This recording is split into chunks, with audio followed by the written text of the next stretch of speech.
সময়ের ক্ষেত্রে preposition at, on, in ব্যবহৃত হয়। তো কখন কোনটা? যখন আমরা ঘড়ির সময়কে বলবো তখন হবে অ্যাট। যেমন he will come at 5 PM। আবার যখন আমরা বারের নাম বলবো বা নির্দিষ্ট তারিখ বলবো তখন হবে অন। যেমন he comes here on Monday, অথবা he will come on 25th December. আর যখন আমরা সালের কথা বলবো অর্থাৎ বছর, সেক্ষেত্রে কিন্তু হবে ইন।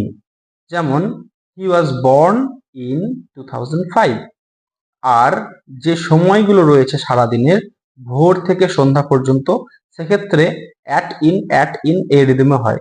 যেমন at dawn the morning, at noon in the afternoon, at dusk in the evening, at night.